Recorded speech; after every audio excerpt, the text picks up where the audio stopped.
എല്ലാ ദിവസവും രാവിലെ നമ്മളെക്കാൾ മുൻപേ ഉണരുന്ന ഒരാളുണ്ട് വീട്ടിൽ. അച്ഛൻ്റെ കാര്യങ്ങൾ, നമ്മുടെ കാര്യങ്ങൾ, വീട്ടുജോലികൾ, പരാതികളില്ലാതെ ഓടി നടന്ന് തീർക്കുന്ന ഒരാൾ, നമ്മുടെ അമ്മ. പക്ഷെ ആ തിരക്കുകൾക്കിടയിൽ നമ്മൾ എപ്പോഴെങ്കിലും അമ്മയുടെ മുഖത്തേക്ക് ശ്രദ്ധിച്ചിട്ടുണ്ടോ?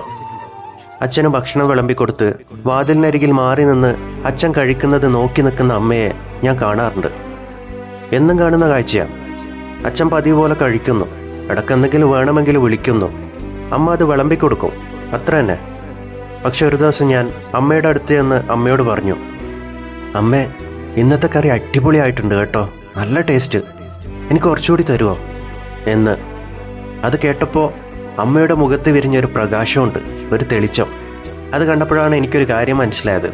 ഇത്രയും വർഷമായി അമ്മ ആഗ്രഹിച്ചതും അച്ഛൻ്റെ അടുത്ത് നിന്ന് കേൾക്കാൻ കൊതിച്ചതും ഇങ്ങനെയുള്ള ചില വാക്കുകളായിരുന്നില്ലേ എന്ന്. നമ്മൾ കഴിക്കുന്ന ഭക്ഷണത്തിന് രുചിയുണ്ടെന്ന് പറയുന്നതിനേക്കാൾ അതുണ്ടാക്കാൻ അമ്മയെടുത്ത സ്നേഹത്തിന് ഒരു നന്ദി പറയാൻ നമ്മൾ പലപ്പോഴും മറന്നു പോകുന്നു.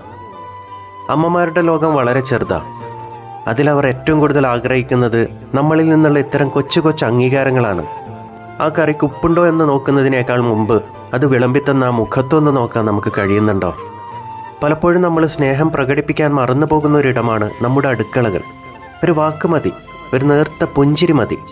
അവർക്ക് അടുത്ത 100 ദിവസം കൂടി തളരാതെ അധ്വാനിക്കാൻ നമ്മുടെ അമ്മയോട് നമുക്ക് പറയാൻ പറ്റുന്ന നല്ല നല്ല വാക്കുകൾ പറയാൻ നമ്മൾ മടിക്കരുത്. വീഡിയോ ഇഷ്ടമായാൽ ലൈക്ക് ചെയ്യാനും ഷെയർ ചെയ്യാനും ഫോളോ ചെയ്യാനും മറക്കരുത്. നന്ദി, നമസ്കാരം.